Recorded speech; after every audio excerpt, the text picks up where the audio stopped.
pleasure to serve under your chairmanship. May I also congratulate the member for East Dunbartonshire for her excellent work in securing today's debate and her powerful speech, and also to commend the speeches of colleagues from across the House. I wanted to make three brief points, if I may, Mr Sharma. The first one is on the obvious importance of sun protection, the second on the context of the cost of living crisis, and indeed the third one on the importance of investment in public health. Turning to the first one, the issue of sun protection, and we have heard today a very persuasive argument about the importance of protecting ourselves from skin cancer, and it is quite clearly a threat which can be managed and where we can protect ourselves, and the Honourable Member is absolutely right to point that out. And the question of 2,000 preventable deaths, surely it does ask the question of the government that what is the state of its current public health work on this very important matter, and I do hope the Minister will be able to address that in more detail when she responds.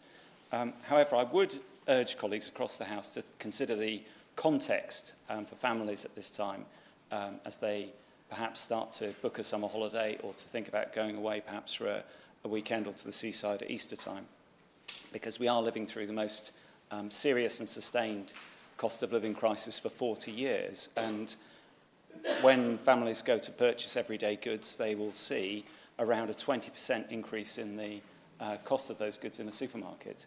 And there is a real issue here with additional items possibly not being bought as a result. And I do think we do need to understand that is a huge risk. There have been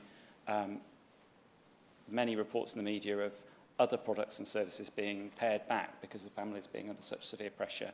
And I do hope the Minister will also see this context and will consider the obvious additional importance of wise public health advice and any measures that are deemed necessary.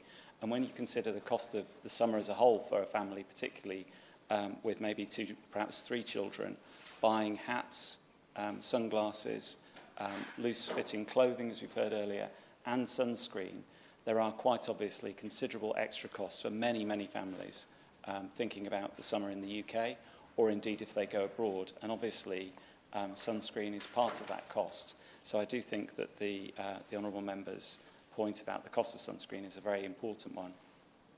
Turning finally to the need for more investment in public health, it is noticeable that in this country we do have a very strong tradition of public information campaigns which have actually been very successful over the years.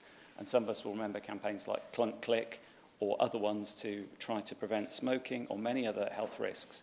And there is a question here to be answered about what is the government prepared to do to try to prevent the risk of melanoma, perhaps through better advice, through the media, and through directing government information in a more effective way. There's also a wider point about working with the health service and other public health professionals, and it's a tragedy that since 2010, certainly for the immediate period before the pandemic, there was a cut in government spending on public health, which is, in my opinion, a tragedy. And sadly, many important health priorities were allowed to drift at this time, including action to tackle smoking, and there may well be other important measures, indeed possibly the battle against melanoma.